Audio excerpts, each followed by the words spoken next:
nchi ya ahadi. Na neno la Bwana linasema ya kwamba Mungu anatazama neno lake ili ya kwamba akapate kulitimiza. Katika kitabu hiyo cha Isaya 43 mstari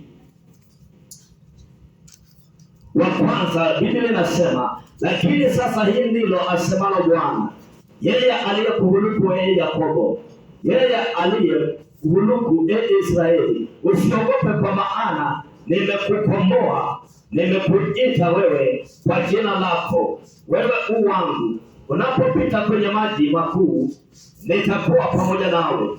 Unapopita katika mito ya maji, hayatakugharika. Unapopita katika moto, hutaungua, miali ya moto haitakuunguza, kwa kuwa mimi ndimi Bwana Mungu wako, yeye aliye Mtakatifu wa Israeli, Mwokozi wako.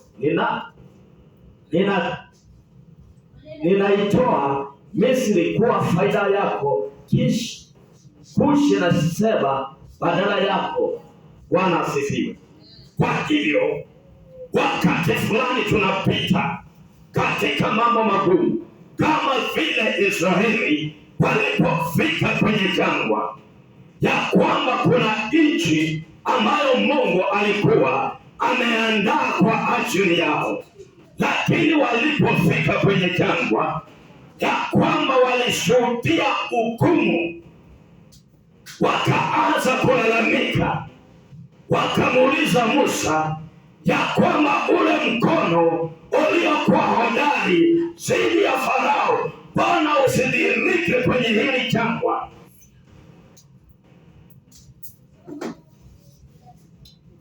Kwa hivyo unaporudi katika hiyo chapter 40 verse 28, neno la Bwana linasema ya kwamba, je, wewe wafahamu? Je, wewe hujasikia? Bwana ni Mungu wa milele, muumba wa mwisho wa dunia, hata choka wala hata legea, wala hakuna hata mmoja awezaye kupima ufahamu wake. Kwa hivyo Mungu hatoshanishwi, halinganishwi. Weza, mamlaka, nguvu zina yeye. Kwa hivyo ako na uwezo wa kufanya mambo katika majira yake, na hakuna kitu kisichowezekana kwake. Yeye ndiye aliyeviumba vyote. Kwa hivyo Mungu ako na uwezo na mamlaka ya kukupa vyote ambavyo yeye amekusudia. Amen. Kwa hivyo kile ambacho tunastahili ya kwamba tujapopita katika maji mengi, ya kwamba tukaone uwezo wa Bwana. Maana amesema katika neno lake ya kwamba haya maji tunayoyashuhudia yakivuma kuja upande wetu, ya kwamba hayatatugharikia. Kwa hivyo ako na uwezo, mamlaka ya Bwana. Maana anasema katika neno lake ya kwamba mambo yote ya ulimwengu yatapita, lakini neno langu halitapita. Amen. Kwa hivyo ahadi za Mungu ni ndio na amina, ya kwamba kile ambacho aliahidi katika neno lake Bwana atatenda. Kwa sababu Roho wa Bwana anashuhudia ya kwamba neno la Mungu ni ndio na amina.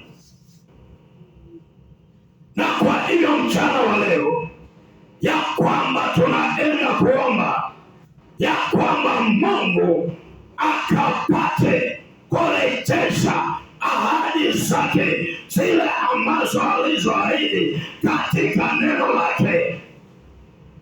Maana amesema ya kwamba zile miaka zilizoliwa na nzige parare, ya kwamba zile baraka alizoahidi na mababa zetu, babu zetu ambao hawakuweza kutimiza ama hazikuweza kutimika katika